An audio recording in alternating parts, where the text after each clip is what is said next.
So this is all kind of leading to a topic that we also see talked about a lot in the NBA space, coach, and that would be just the offensive evolution of the game.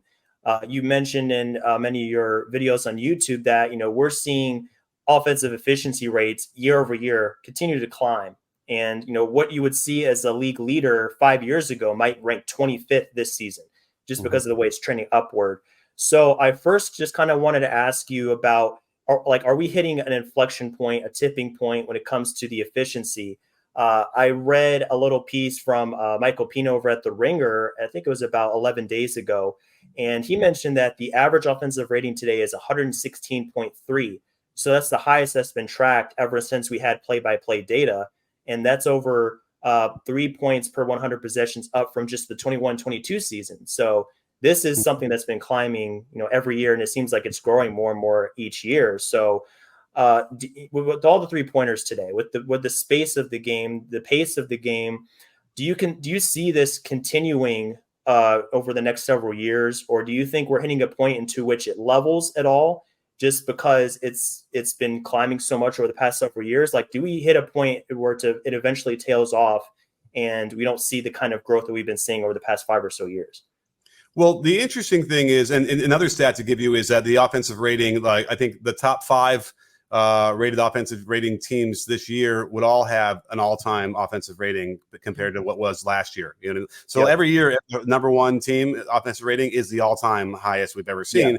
Well, yeah, this year there's five teams higher than last year's all-time high. So, I think the question was what's the 3-point frequency going to get to, and it seems like it's leveled off because the Rockets were pushing the envelope here with a 50% frequency, which means what's the percentage or the percentage of 3-point attempts versus the overall field goal attempt number. So over half of their shots were threes.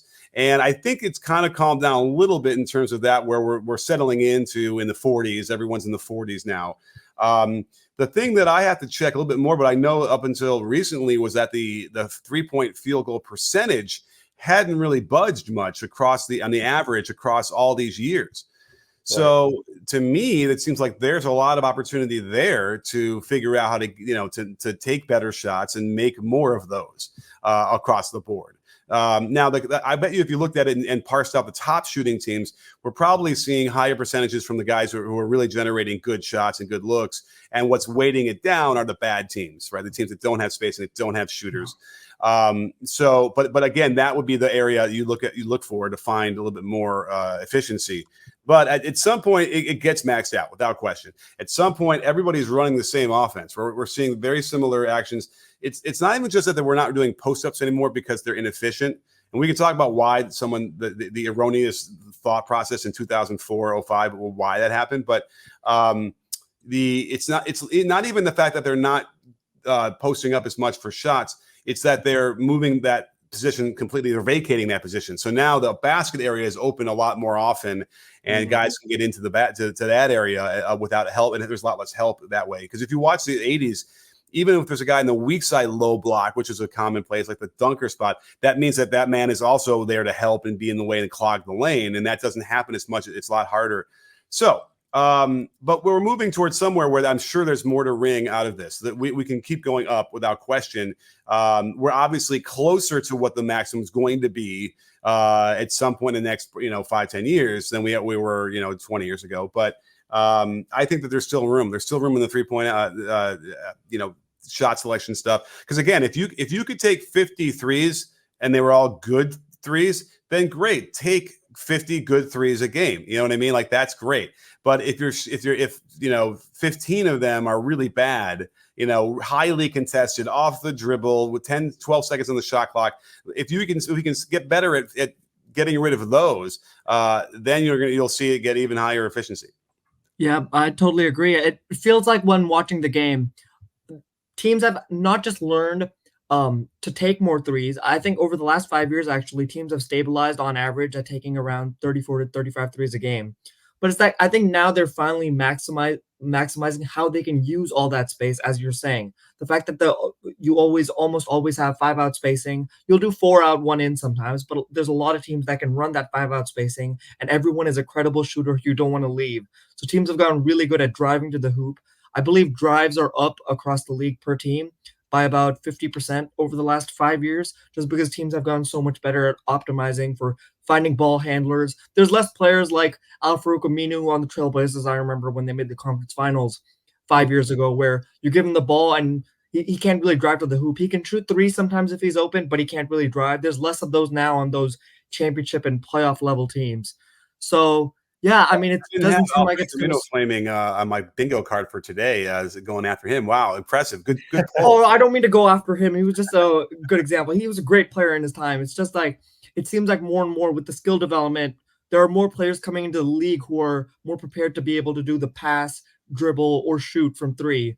So I feel like maybe it'll just keep progressing for a little bit longer. It feels like though, if everything has already started to stabilize, once driving rates start to stabilize, would we then maybe reach a point where it just offensive rating just stays still at like maybe 118 or 119 league wide? Yeah, I mean, I would bet it's going to like what? Okay, what's the maximum we are going to ultimately end up seeing? Right, that might be a good Yeah. question, right? Mhm. And it's at what 120 this year. What it was this year? 23, 24 is the number one team right now is Indiana still at 120.8. Yeah. Yep. I bet you it'll get to 125. I don't know. I'm kind of making this up, but I bet you there can be a progression there over the next few years. But you're right. At some point, the math just like I don't think you can get any more efficient than that. And then part of what that looks like, we just saw Julius Randle. Somebody posted his shot, chart over from 2 years ago till now, and it's like, 2 years ago it was just filled with mid range, and now it really isn't. And if he's the guy who's not taking mid range, and we're really refining this threes and layups, and that's it, or in the paint shots. The other thing though is and I know like Drew Hanlon always yells at me for this when I say that the triple threat is dead. But the reason why drives are up and why players are getting better and better at drives is that we've learned how to attack on the catch. So as the ball is swung to you and you split your feet and you go right away, the defense can't catch up. And I've been teaching that for a decade, maybe longer. And it's now, every NBA player does this and knows how to do it. And by the way, the WNBA and the women's college game, like they're slower to pick that up, and I think it's going to slowly start to permeate there. And then you're going to see higher efficiency of the women's game too. I think slowly but surely better training methods are going to be introduced because it's right now they're very far behind, and that's good because they deserve to have a bigger crowd, and they'll have a bigger crowd when the skill level improves. But getting back to the point about splitting and going. So basically, the rule is. The ball's in the air, you're in the air, and you split your feet as you're catching the ball, and then you explode right away. There's no reason to catch the ball, rip through, triple threat, wait and read the defense after you catch it. We want you to read the defense before you catch it, which is radical. That's probably the biggest difference when you're talking about sort of individual skill development from like 1980 till now. Everybody would have told you got to catch the ball, rip through to your waist. Look, where's the defense? What are they doing? Well, now you do all that looking and reading before, and so we can make that quick decision because how I always teach it is you're never more open than when you catch the ball. Mm-hmm. And I usually don't want to blow the players' minds I'm working with, depending on what age they are, but usually I say, okay, now why is that true? And they kind of figure it out. It's that, yes, as soon as you touch that ball, the defense is just coming right at you closer and closer every millisecond that goes by. Why would you triple threat and wait to let them catch up? That doesn't make any sense to me. So that's a really big difference right now. And as everyone's getting good at doing that, then that's why you're gonna see, you don't have it anymore. Al-Farouq Aminos, you don't have even like guys like Jay Crowder, like he's still like that. He don't want to put the ball on the ground. And so you'll still have it. You'll still have one guy on the floor at any one time that's not really good at driving, right? And that's okay. But eventually here's what you're gonna see in the future. 5 40% three-point shooters and 5 guys who can put the ball on the ground, right? Mm-hmm. And probably 5 guys who can pass. So it's basically what Pat Riley had envisioned at one point with like 5 Magic Johnsons out there, although better shooting Magic Johnsons. Now, when that happens, the game will not resemble what we watch today. Yep, Coach, I'm glad you brought up all those points. It's funny you mentioned the tack off the catch and just how it's so quick. Because Avi and I have been gathering clips over the past few days. We've been talking about the PJ Washington trade for Dallas. And in several of the clips that we gathered, both before the trade and after the trade, in that first game against OKC, you saw him do exactly that, where the ball gets, the Luka gets into the paint, or whoever has the ball, drive and kick. The defense is in rotation. It works its way out to PJ, whoever that is, and they just catch and go straight to the basket, and then they get a quality look from either somewhere in the mid range or right at the rim, and that just happened time and time again. And another trend I've also noticed that kind of fits right in is the stampeding. I don't know if you call it that or you have another name for it, but essentially when the ball is coming to an offensive player, they are moving to the ball. So they have a momentum going when the defense is closing out and they have another advantage. So, yeah, seeing that all the time. And I think it's a product of the evolved game to where it's inside out. You want to draw the defense in. You have a Luka type presence. You have a Shea. You have somebody like Embiid, and you're just forcing the defense to move. And you have that 5 out, somebody like a Boston. You'll see them do this all the time towards swings. And, there's advantages created. And it really just comes down to teams having a player that can take advantage of the space. The other player that we gathered clips on before they had BJ Washington was Grant Williams. And we had a side-by-side. The first clip was Grant Williams, and he got the ball in the same situation as BJ Washington did. And he kind of got his feet tangled up a little bit when he was, getting ready to go to the basket. He traveled on the play. It was a turnover. And then with BJ Washington, he's a little more adept at attacking off the drive and really forcing attention. And he was able to do that at a high level. And I think that's just going to expand the game for Dallas in a big way. Their offense is even more dangerous because they have players that can work like that are not just the 3-point specialists. They can work inside and out. So I think that's a huge development for a team like them. For sure. And then Daniel Gafford being able to do the Lively role until Lively gets back.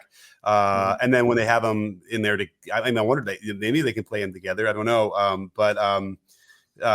It's good. The Mavericks got better, right? Now, I don't know if they got good enough, but, if the goal is to get better, and whether or not it's an inch or a mile, they got better. And that was really good to see. And it's good to see, maybe PJ Washington rescued a little bit and let's see him on a good team and find out what he really can do. I like to see that Gafford as well. So I'm anxious to see how that plays out. The ideal team you described like a few minutes ago actually made me chuckle a little, because it reminded me that, the OKC Thunder. I've watched some of those lineups, and they actually some of them describe the perfect vision of a team that you had just described as the ideal future for the NBA. So that made me laugh a little, especially because they're so much younger than the rest of the league. So it would track that maybe in terms of player development, all of their players are better set up to take advantage of all of those skills than maybe some of the older players within the league. I mean, heck, if they could get Giddey to shoot better from 3-point land, and he's tall enough, he is in that realm. And it's an interesting thing about Australian players, because a lot of them come into the league and they can't shoot threes. And but part of that, I believe, is that there's still a strict adherence to being square to the basket when they're teaching kids in Australia how to shoot, which is not how any of the great shooters of all time ever did it. They all had a turn to allow with their feet to allow the shooting hip and shooting elbow to be in line with the basket. And then no dip. I think they also teach no dip when you catch the ball and shoot it, which is an extreme rhythm problem where you have to dip, and every once in a while you'll see Clay not dip it, or Duncan Robinson once every 10 games, and they make 25% of those, so someone else is doing it now. I just saw a couple times in a week they did it.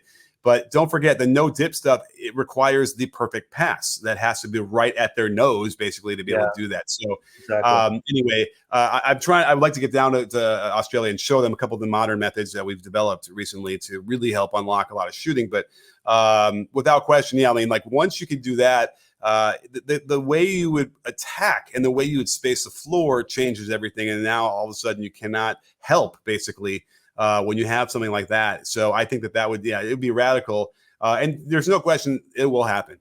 Guys like Chet Holmgren and Wembanyama, who can shoot and handle the ball, if once you have that position, the tallest guy position, filled with that, it's easy to find everybody else who can be in that 6'7", 6'9" range, and do all those things as well.